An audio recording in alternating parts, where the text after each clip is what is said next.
We mana chwalo, vodka ke mamera, ni South Sudan, doko la biro, ni achoni South Sudan, ni rumiel video.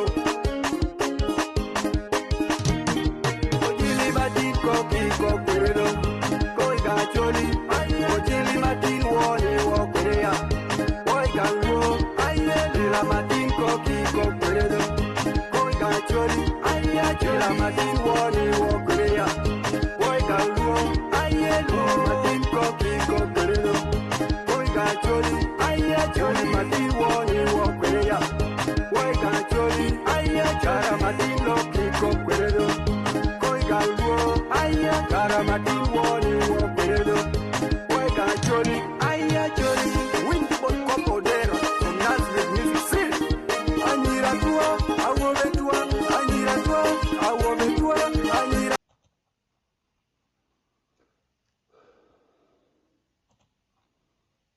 Yes, good evening. Thank you. I hope you guys had a good day. This is Engineer Michael. I know my good friends Tala, Alfred, Jimmy, Musa, and the rest. You guys, I know you had a good day. I know no matter Tala keep talking about hustling.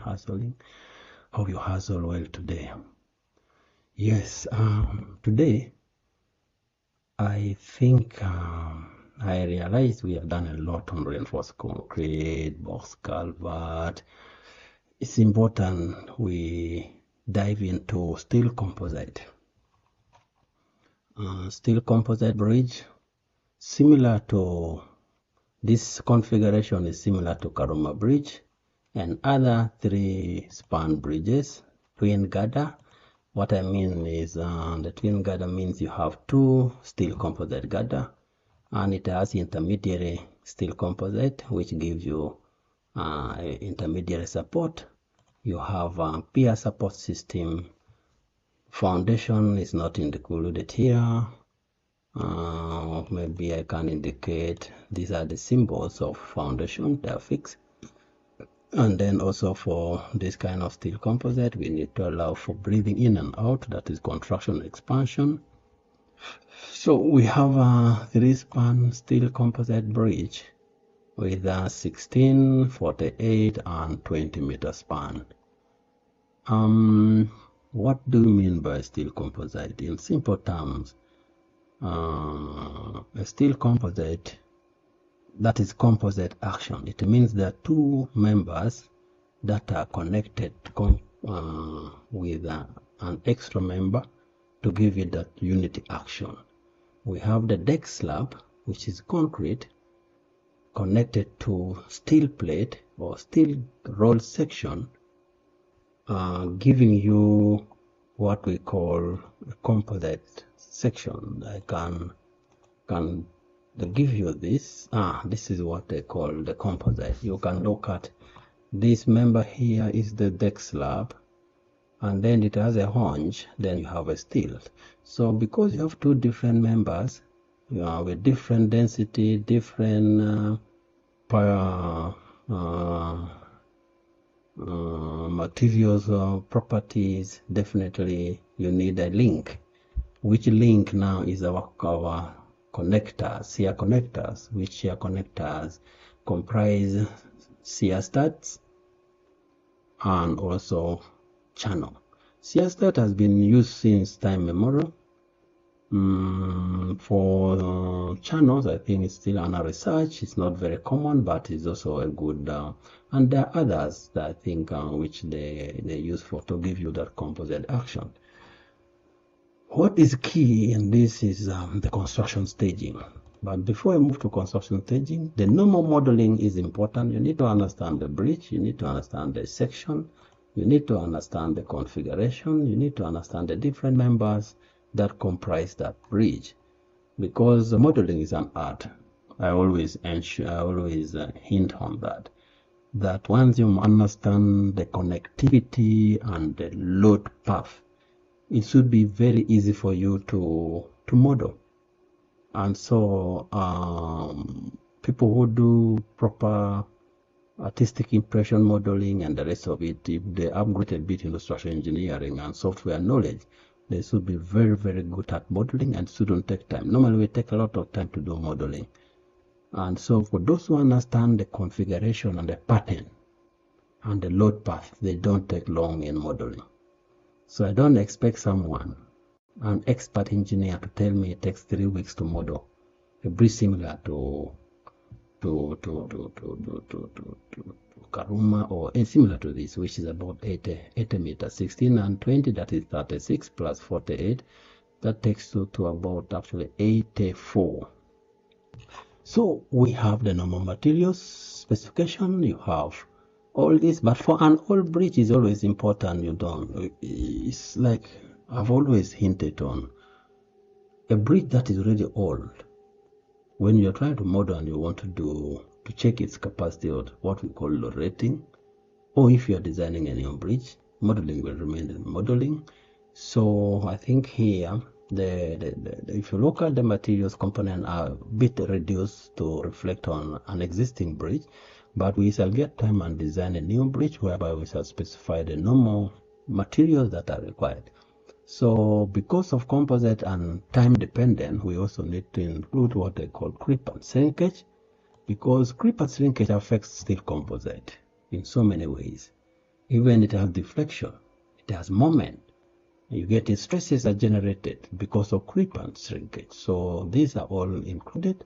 Then the different sections are very important that you are aware of. You need to know where they are applied, how they are, the component. These are the different components of the pier support system. And then when you come down to support system, we already indicated this support at the abutment do take care of expansion and contraction, because steel do expand and contract at different temperature, at different temperature fall and temperature rise, or maximum temperature. And you also need to be aware of site-specific parameters like temperature. You have a bridge in northern Uganda and have a bridge in western Uganda and have a bridge in central here. The temperature difference will definitely be different. And so a designer needs to be very, very careful. We had an experience when we visited a bridge in Vietnam, I think 2019, before COVID. It was a cable-stayed bridge. We found the construction stalled. And when we asked the reason why the construction stalled, and it was a very simple reason. Why did it stall? We were informed that the designers did their design, and then what they forgot was the site-specific parameters to be used for modeling. Normally for these cable-stayed bridges, you do what they call wind tunnel testing and other things. So these guys use wind velocity meant for another site or different area. But during construction, I think the employer's engineer detected and discovered that the wind velocity of the site was higher than what was used for design. And that caused a bit of confusion, and they had to say, please, we have to, because during construction, cable-stayed bridges are very sensitive. So they had to advise and they had to start the process to assess and see.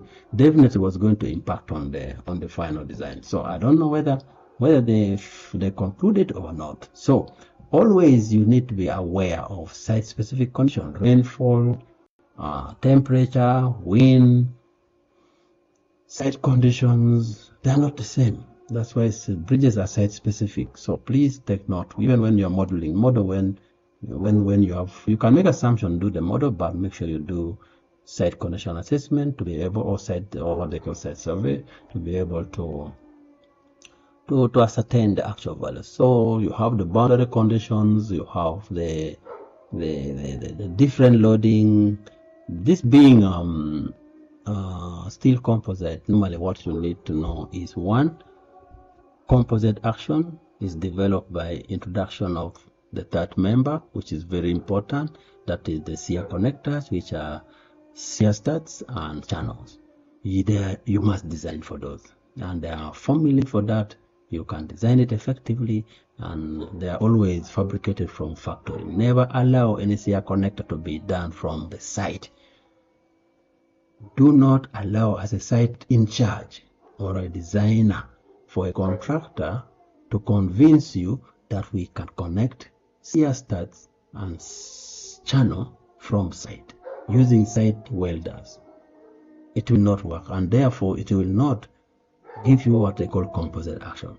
If you are a designer and you are aware of that, then you are better off to design your steel girder robust enough to be able to take loading during construction and also the in service. That is, so it becomes a conservative. What issues to do with fatigue and the rest of it? What will happen? Anyway, we may not dwell into that as a research area, but so you should be aware of that. Very, very important. So the issue of loading, you need to take note of the issue of the vehicle loading and the rest of it. So what is important here is that construct, because you will do construction. After doing your construction, you construct the substructure system, you construct the bearings, you come and construct your girders using the equipment. Maybe sometime you do what they call incremental loading, launching, like this one seem to be longer, or you do your normal launching using overhead cranes. Normally be aware that the cranes you use, each member that you are lifting should be lighter. So your crane is a 30% difference. So the crane is 70, then that should be 30% of that. So it's very, very important that the crane should not overtop or should not fail when it has lifted the member. So you should be able to do that. If you look at this girder, it seems to be continuous. So there's a lot. I believe the construction of these could have been using what they call launching nose by incremental. So you should be aware that the construction method is important to guide the designer, and also the maintenance is very, very important. How do we access this pier? You know, most of our designs, and in Africa here, I do not see what they call access ladders and then inspection around the pier cap. In the Western world, where we normally visit to learn, we realize that it is very easy for an inspector to get into the pier cap and inspect the bearing, pier cap and the rest of it easily. So, and then the vehicle for inspection in other areas. So it is very important that we begin to think about that.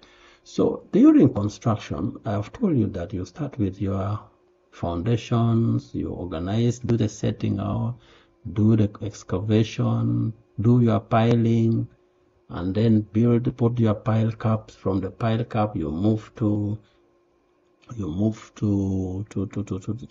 pier support system. You build the support system. From there, after you are done, build the pier cap, and then you look at, and then you put in your bearings. From the bearings, you begin the issue of launching. Sometimes you launch using dummy bearings or temporary bearings.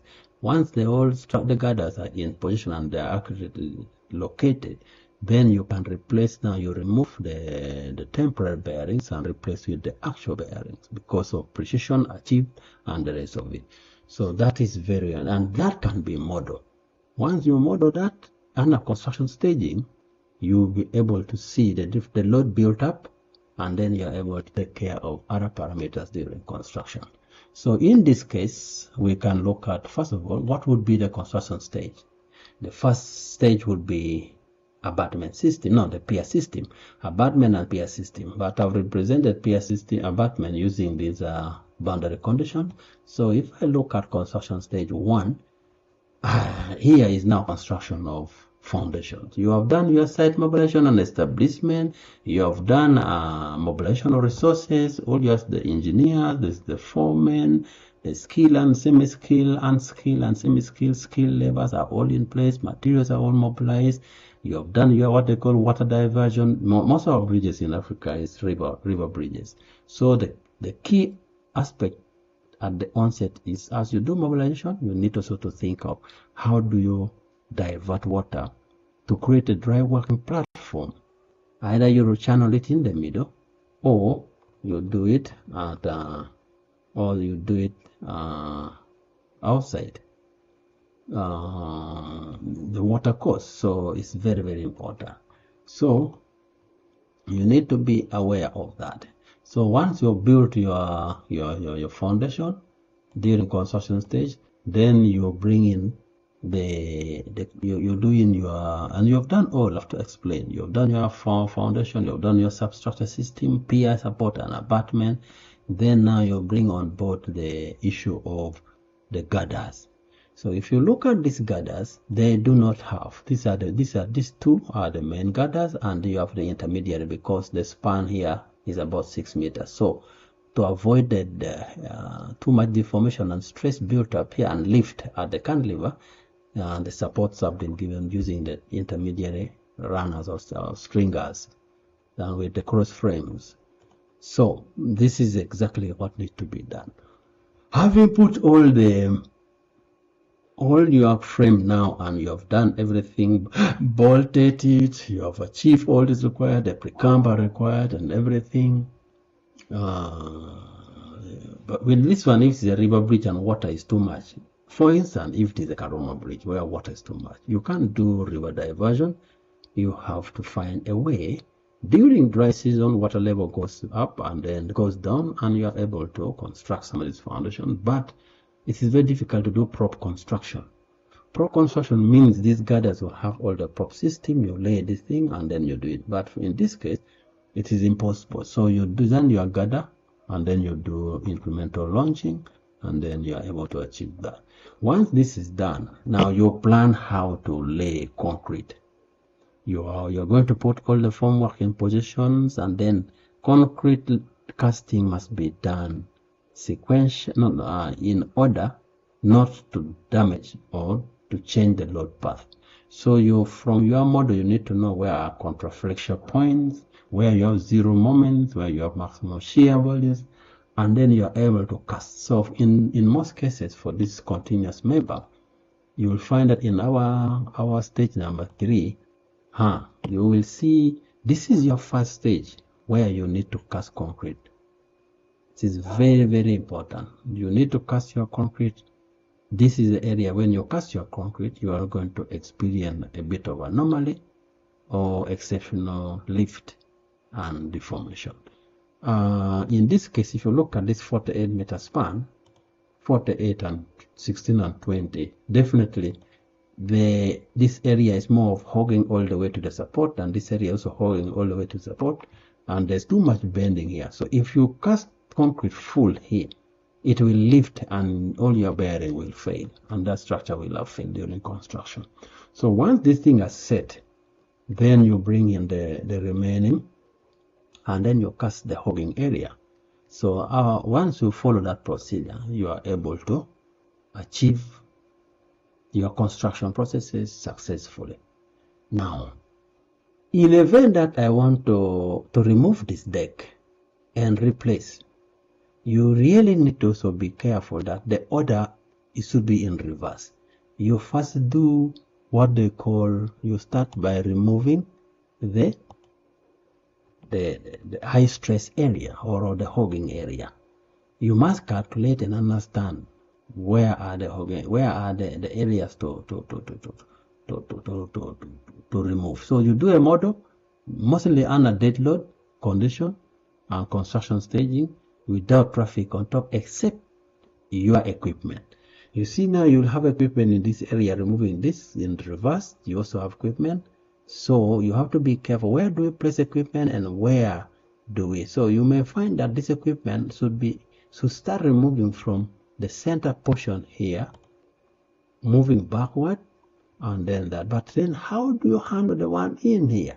We have to be very, very careful. So it means you will still stage your equipment, 2 of them here, if you want. Remove this, remove that area, prepare your concrete, new stuff, and replace this area. After replacing them back, then now you use this new concrete you've done to remove the remaining one in order, and also do the same to replace. Don't replace the entire thing because all bridges have already undergone stresses. So if you remove it at once, reversal stresses can cause warping, can cause distortion, can cause lift, and so many things. We are going to look at moment and other things. You will see that towards the end there's lift, and this lift must be contained. So it is very, very important. Anybody who in future wants to replace you must do what they call construction simulation, do a proper design, and get to know the equipment. Do not change equipment during construction. The equipment you use for modeling must be the same equipment you do during construction. So that is briefly what you need to do. So for construction staging, you start with your abutment and pier, and then prepare, put your girders. After you put your girders, you prepare everything, activate, and you do your concrete in order of the effect on the overall stability. Then from there, you're able to place all the concrete. Once you're done, you're able to do that. So how do we look at the effect? If I come here, I would look at reactions if you want reaction, but I think I would be more interested in the forces. So I want to look at the bending moment. At stage 1, you may not be able to see, then you can see the bending moment. This is self-weight of pier. I've modeled as single. This is self-weight of pier. But as I move to stage 2, now I have abutment. I have both the superstructure and the substructure system. You are able to see the moment. But very important, I will be able to, if I can explode this and then reduce on that. This is what I will view. So I'm able to view the moment due to main girders and the moment due to intermediate girders. That is stage 2, self-weight. Now, at this stage, ladies and gentlemen, the steel girder takes care of its weight of formwork, and the weight of wet concrete, and construction loading equipment and everything. So you must design your steel plate girder or roll section robust enough to be able to cater for its self-weight and weight of additional loading during construction. Very, very important. In most cases we forget, and so what happens is when you press concrete, you will find there's some deformation. So when concrete sets, that deformation appears. It is unpleasant when you view, but structurally it's okay because you have not taken care of construction loading, staging, and the rest of it. So it is very important. Now this is the stage we have put. Now what about when you add? Now this, you see, okay. So if you add your concrete now, like we were indicating, portion of middle portion and also towards the end here, this is what you get, and you see the moment here, maximum hogging moment of 4,900, and then the bending moment in the long span at 3,900. As soon as you do and you place, you will see that moment increases, so you're able to, whenever you add, it goes back to all the three. So I just want to on the X. So the moment has gone to 4,800 and 5,800 as soon as you put all that. So this is actually the build-up of a construction stage analysis. Then once you've done all this construction stage analysis, everything, you should be able now to go to the stage of post-construction loading. For the post-construction loading, that's when you apply these other loads of wiring, concepts, utilities, temperature effect, and then you have water into the structure, the earthquake, and other things. So basically, that is exactly what you will be able to view. Maybe what I would also try to look at, what would be the implication if I am to look at. So the different loading, even temperature has its own effect, and then that's now the temperature effect. Like if I can concentrate on the deck system, removing the support. This is your minimum temperature, and then when you look at the maximum temperature, is more or less the reverse. That's your temperature maximum on the girders, and then we also have temperature rise, and then also temperature fall. That is how the different temperature affect. So it's very important that if you forget to include the temperature loading in your design, it's going to cause a bit of problem. All these temperature effects generate expansion effect and also contraction effect, both in the member and also at the expansion. So it's very important that we take note of that. Then for the earthquake in the x direction, that will be the implication. You see, earthquake bring us a bit of nonlinear implications and there is on the concrete. The way it behaves is very, very different. So it is very important that you look at this implication, and then also in the y direction, the implication, that's how the implication is when it is now moving in direction of water flow, that is in the y direction. Then if you look at in the z direction, that is how it affects. So some of the things, if you're designing, you have to combine it. Now in the load combination, that's when you get your worst case scenario, including both temperature, water, earthquake, is the dead load, live load, traffic, pedestrian, all that will be combined and you are able to get worst case combination that will take or will control design. Even we have the different vehicle. So load case 1, that is how the vehicle loading would appear. This is more like now the bending envelopes. And then you can also view the shear if you want, even the axial load. This would be the axial load. The reduce would be the shear force happening, and then that is our moment. That's the load case 1. Then load case 2. This is what I would expect. And load case 3,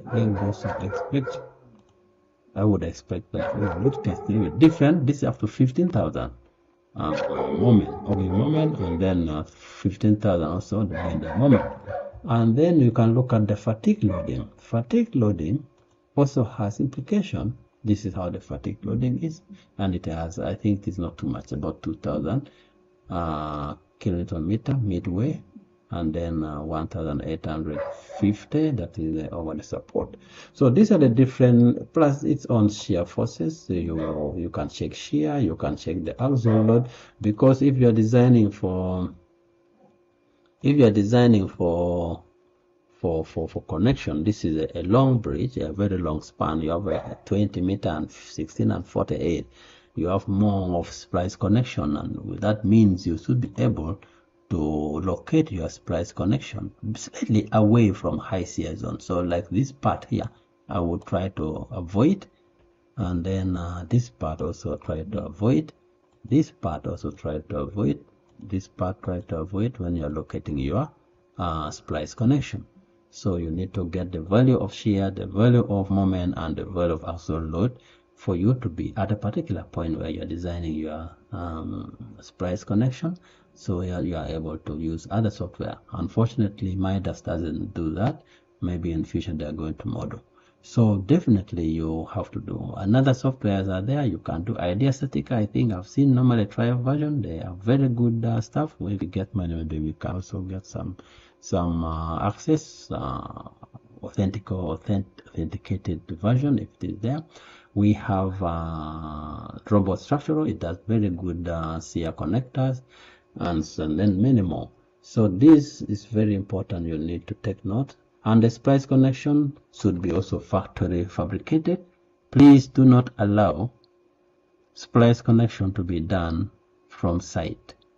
Your work for steel composite and structural steel truss system connection should be on site, more or less of bolting only, with minimum non-structural maybe welding. Avoid that.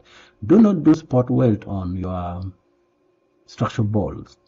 You can do structural welding, or no, what they call welding against vandalization on non-structural bolting, like for basically what you think about it. So basically this is what we can think about. So for steel composite, this is what you do. After you have done all this, you have run your analysis, all the construction staging, the loading, the response. You combine your traffic. These are the traffic loading you have combined. You can see dead load, direction loading, creep, shrinkage, temperature, force. All these are brought here, and then you are able to build that. So you can now move to the design stage. For design stage, you can run. But if you're doing load rating has its own procedure here. The same thing, you do the design code, rating parameters, the rating group setting, rating materials, define the rating case, specify reinforcement. Now, when a bridge is really old, they say a bridge is about 60 years, 50, and it's meant for, if a bridge is built in the 60s, I would expect about 75 years or 60 or 70. It means the bridge has surpassed its midway lifespan. It means the strength of components have in a way reduced because of exposure to severe or very severe conditions. You could be the bridge could be experiencing corrosion, spalling issues, corrosion to structural steel if it is steel composite. And once the structural steel begin to corrode, what does it mean? It means the section properties have been compromised. The grade of concrete could still be there, but also reduced. So if your steel was 10 millimeter square area section at the commissioning stage, 60 years down the road, you find corrosion could have happened, maybe to 1.5 millimeter taken. It means the area effectively to be used for your load rating is less. So you have to do that. But there are many ways of detecting or assessing the residual strength. There are many ways. You can do those non-destructive or destructive testing, both for concrete and even for steel. You do all those ultrasonic part velocity testing, the non-destructive, the rebound hammer for concrete. You do coring to determine the compressive strength, and then you should do what they call the magnetic particle inspections for welds, and then also other radioactive methods for you to be able to ascertain. So you do assessment of, you model it and then do assessment, which assessment will now not use the same factor which was used for design. The assessment codes which you use with those reduced factors, so that you are able to do that. So you come in here, you model all these, you come down, do the diagnostic test result, perform rating, and you come and view all this. All these parameters will come in. The service limits test, summary, strength limits test. These are part of your load rating. For an old bridge, you will be able to know that a 60 ton you are using now, or our limit of 60 ton or 56 or 120, if you do a load rating and all these factors are failing, then you have to reduce the traffic load. Maybe if it was designed for 120, now it's no longer 120. You are going to realize that when you do your rating, a 90 ton truck is what can comfortably cross your bridge. Then it will bring us to what they call load limit or posting now. This bridge now will have signage on either approach that the maximum load this bridge can take is now 90. It's no longer 120. You have to replace. So you do the posting, you do the rating for all the bridges. Then you may find some bridges that were meant for 56 tons now can only take 23 or 24. That has to be clearly stated and indicated. So your modeling is very important. What is very key here is data collection. For normal design, it's very simple. Once you have done the model, you just run straight here to your design. You come to steel composite, run all this, and you'll find your structure doing very well. And then you can come and view all the bending resistance, the resistance to vertical shear, the resistance to lateral torsion of buckling. All that can be checked. That means the bridge is starting a journey, like you and me. When we were born, it's like a bridge. You are born today. They say, this concrete is set in 28 days. A child also begin to crawl. After a certain point, you start saying, okay, go and get a 5-liter jerry can of water. The next time he's carrying 10-liter jerry can. Before you know, he's carrying 20 liters. He can now, as he's moving forward in his lifespan, you find he can carry 20 liter plus another 20 liter. So it's the same thing that we do in our lifetime. It's the same thing these bridges and other structures exposed to environment do experience. The traffic load keeps zigzagging, going higher, going down. That's why even you look at the fatigue resistant, I think even the resistance to fatigue is here. So you find that the connections have become stress risers. So there's a limit that these bridges begin to reduce in their response. The same thing with us as human beings. As we grow old, we start taking medicine, you have to go to doctors for checking. The same thing we do for these bridges. You start doing, if you used to inspect bridges after 5 years, now you start reducing, checking, patching up here, improving. If you look at bridge condition index, sometimes we shall talk about it. You have to, at every stage, the bearings have given way after 20 years. Expansions have given way maybe after 20 years. Painting is only giving way after 5 to 10 years. You have to do what? Keep replacing so that you keep the sustainability. The longevity of the bridge need to be enhanced at a particular time. Once you replace something, you have enhanced the bridge. So a bridge that is meant for 50 years or 100 years or 120 will end up getting 20 more years in service. So it's very important. Two areas when you're doing a bridge design. The design, the modeling analysis and the design aspect. Or for this kind of load rating, I think Midas has that component of load rating. You come to the load rating here, and you do for pre-stressed concrete and also steel bridges. So for under that, it has the parameter you need to follow, and you do. Now, if you do the same and you find that the bridge is not failing, then why worry? Just write and say, yes, the bridge is okay, the rating has passed, you're able to do that. So, the most important thing that needs to be done, sometimes you do rating of a bridge or you do assessment of a bridge when physically you have seen a bridge has failed. What does that mean? You are lying because you now need another software. I have a colleague of mine, I think he's trained from Japan, Yokohama University or something. He's a young guy called Morris. He has a software that can actually detect and assess the implication of horizontal cracks or vertical cracks inside the concrete. So this is how far these things can go. You will be able to make that assessment. That means now the global assessment that we do normally with Midas, the Midas engineers or the software engineers need to also go a step ahead to do the assessment. Load rating is global. Why? What about the local effect kind of locally? If you want to assess a particular block where the failures occur, how would you go about that? Leave alone this global effect whereby I can say, okay, fine, I think all the cross frames are failing or this thing are failed, replace this one, replace that one. But I also want to go at the local effect analysis for the deck slab and find out there are cracks here. If I do that, reinforcement, how much contribution reinforcement can give, and how much concrete compressive effect can also give. The combination, what happened.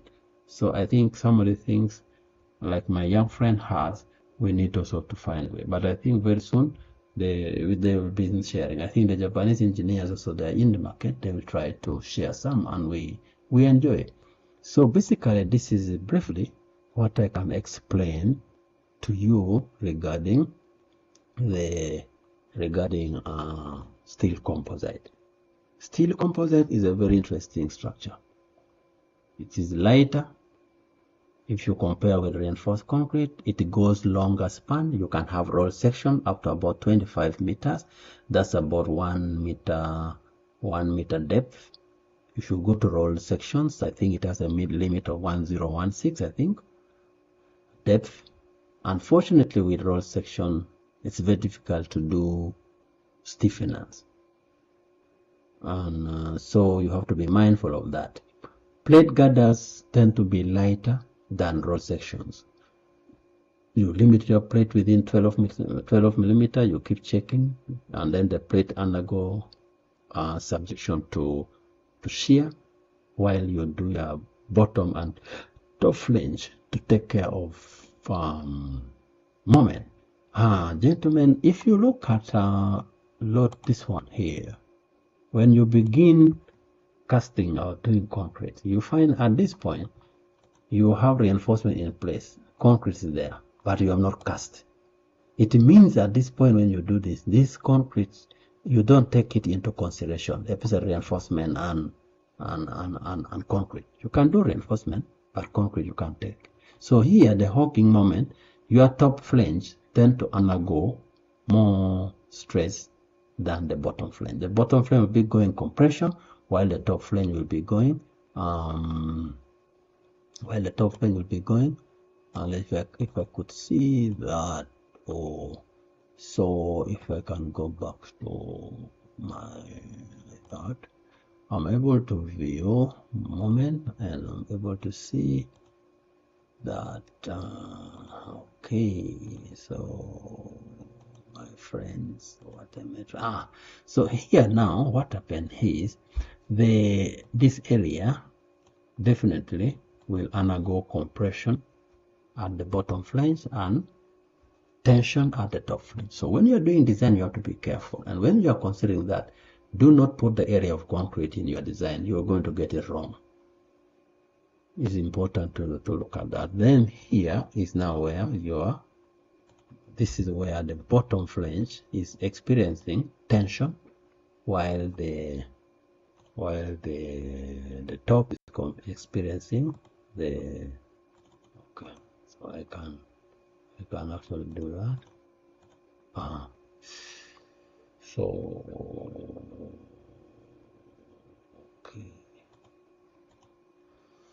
okay, I wanted to get the typical section, but let's first talk about the moment effect. So this is now the area you need to be aware. I've already given that area, that between over the support here, your top flange experiences stresses more on the upper flange, or we call top flange, while this point the bottom flange is experiencing stress system, so the stress value or stresses, while the top concrete is experiencing compression. Remember, concrete is very good at in compression. So that's another addition or advantage of using steel composite. While steel is taking care of large tension, concrete comes in also to play some good work to do response to compression. Once you have a very good composite action, you should be able to have a very robust design. That is very important. Now, gentlemen, there is something I thought I should also try to check if I can view with you, is the issue of precamber. I think precamber here, if I can look for precamber, general precamber, I can do our girder. It's the most important one I need to look at, and then I want to see what needs to be done. Oh, very, very good. So here is your precamber. The first span of 20, you have a precamber value here, all the coordinate plotted. That means when you are putting in sub-drawing to the factory, you have to indicate what camber is, because this camber is due to dead load. It has taken care of creep, it has taken care of shrinkage, self-weight, and construction loading. And then this being a longer span of about 48 meters, you also need to plot it. So this plot is very, very important, that whenever you are sending a request or procurement or fabrication drawing to the factory, if you don't indicate, for plate girders, these cambers are taken care of during construction. Even the design of this, the alignment of the girders, the bottom girder and the top and the rest, is done in line with your work. So when they feed it into their computer, X-ray, everything, you should be able to cut and assemble what is required. Then values can, if this one is disturbing, you can get the graph of them. So this is how the graphical representation is here. So you find, if I can change this to millimeters, then you will see these are the stage 1. Now when you come to the final stage, what happened? It is 0. It means precamber takes care of deformation due to self-weight and other construction loading. When your construction is done, your girder should be at zero precamber, zero deformation. So whatever deformation that comes post construction stage is due to superimposing, loading, and the traffic life or life load, what we normally literally call life load. So it is very important that you take note of this and you understand all that. So basically that is what happened, and you can see this precamber maximum volume could be about less than 10 millimeters, or maybe you can go about 20 or 3, 4, 6, 7. You can see 6, you can 8, you can see. Yeah, basically that's what I wanted to share with you, that precamber is very, very important in steel design. Whether it is steel truss system, the one I prepared last time, which indicated construction staging, you still have to look at the precamber. You must understand it. When you design it using construction stage analysis, your software can give you that once you've entered everything. So it is very important, ladies and gentlemen. I think briefly, I cannot take you much. Next time when I'm doing a proper design, a complete one, I'll be able to explain, to give you the design output with good readable output. You understand the word section, and then the other software model output. So in brief, steel composite is steel composite because of the shear connectors. You must design shear connectors. It has to be robust. There is no shortcut. Never cut a channel locally made. Never cut reinforcement bars locally from the factory meant for reinforcement to be your shear connectors like shear stud. They are specifically made from factory with their proper grades, proper sizes. The head different. The size I think is 19, 20, and 22. Very important. So do not make shortcuts. Do not let anybody confuse you by saying we can weld from site, we can bolting is okay. There is no local cutting of bolt holes. These holes, the holes for the bolts, have some clearance. Normally talk of 2 millimeters. If it is a 20 millimeter bolt, it's about 2 or something like that. So you have to be mindful. Let's be careful when it comes to quality control. Steel composite, I've seen in many cases where contractors insist they have their plates available, roll section available, they buy it, they play around and they start welding using channels, which at the end of the day you find it deforming because it cannot develop the adequate composite action as per the design and as per the research. So it is very important that we need to avoid shortcuts. Let's have this thing done from the factory. Recently, we went to Dubai to inspect pre-shipment inspection of bridges constructed along oil roads. We went to Dubai and we were actually trying this thing, manually trying to check, following those theory, and some shear studs were failing off. And we told them, please make sure they're corrected. We cannot allow this. And I think they were checked again and they met the requirements and they were used. So it is very important. We cannot weld them from site. You know, welds are controlled by X-ray. There are weld defects that need to be checked. That's why we have those what they call magnetic particle inspection.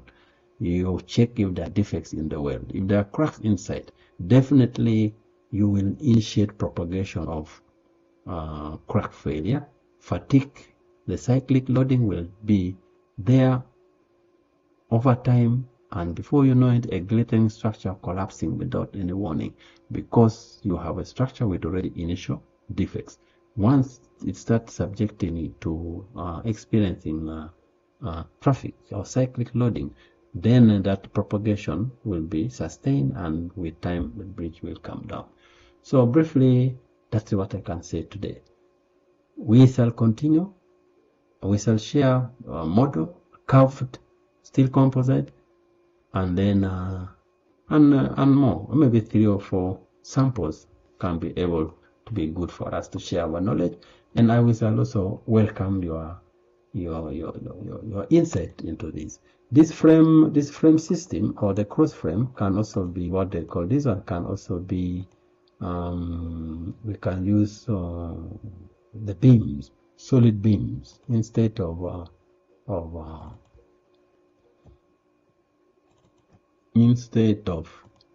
these ones can be beams. That one you should not even worry about. This one you can change, you can put beams. Instead of this, you have a beam, design it, and you are able to have your connectivity. They're very important when it is during construction because they try to restrain. They are used for lateral torsional buckling control and the rest of it. So at the end of it, and because of wind load and lateral loading and the rest of it, yeah. But they also help because in service there are many things that happen. Those non-linear loading and the rest of it can happen, and they tend to restrain the bridge and make it work well. So here is our steel composite. They are very much used in the industry. I think in Uganda in particular, we have over 70% of bridges in Uganda are of steel composite. Very, very many, and they are lighter, easy to construct. But we are now trying also to move towards concrete and pre-stress system. I think we shall also talk about pre-stress. So, gentlemen, this is as brief as I can. Please look into this. You can share what you have. We compare notes. Next time when I come, I will have a bit of smaller literature and then get into the modeling, the simple modeling sequence to see how I can model and also design. But this one touches more of cautions that someone need to take when you are constructing and when you want to replace. In terms of modeling, in terms of locations that need attention, like contraflexure points, which section do I remove before the other one and which one do I place before? Which equipment do I put and where and how? Very important that someone who wants to do bridge replacement should never jump a step. It is a prerequisite that we must model, simulate what needs to be done, and that should be the one to be used to guide. Thank you so much.